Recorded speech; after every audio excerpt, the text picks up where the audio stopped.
Pourquoi coacher une équipe de vente? Très bonne question. Plusieurs raisons justifient le coaching. Premièrement, en coachant une équipe, on améliore les compétences clés de chaque membre de l'équipe. En améliorant les compétences, ça amène à améliorer évidemment les performances. Si les performances sont meilleures, vous comprendrez que ça a un impact sur les revenus, le nombre de ventes et la profitabilité de l'organisation. Donc, à la question, est-ce que c'est payant de coacher? Oui, parce que c'est l'activité du directeur ou la directrice des ventes qui est la plus payante.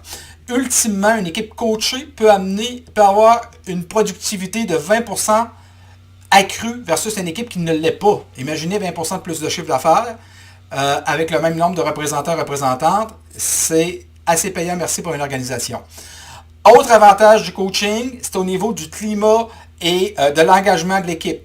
Le coaching améliore la relation de confiance entre l'équipe et le gestionnaire des ventes. Ça améliore aussi les communications au sein de l'équipe de vente. Et qui parle d'une meilleure communication va parler aussi d'un meilleur engagement de la part de l'équipe.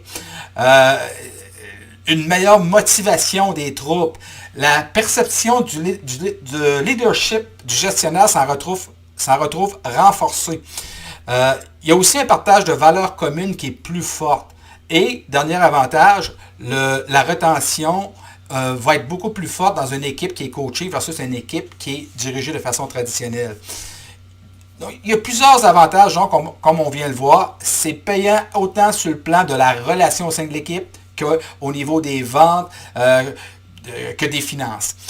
Si le défi de coacher votre équipe vous intéresse, il y a deux façons de voir les choses. Soit que je coach vos directeurs, directrices des ventes pour qu'ils deviennent des coachs et transmettre ces valeurs-là à leur équipe, ou dans certains cas, pour différentes raisons, un directeur ou une directrice des ventes n'a peut-être pas la personnalité pour devenir un coach. À ce niveau-là, j'interviens directement auprès de l'équipe comme coach, en collaboration évidemment avec le directeur et la directrice des ventes, pour aller chercher les avantages que je vous ai parlé au début, au niveau de la productivité, du développement des compétences.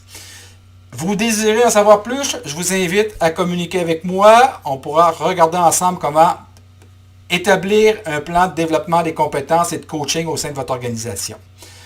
Je vous remercie d'avoir visionné cette vidéo et au plaisir de collaborer avec votre entreprise.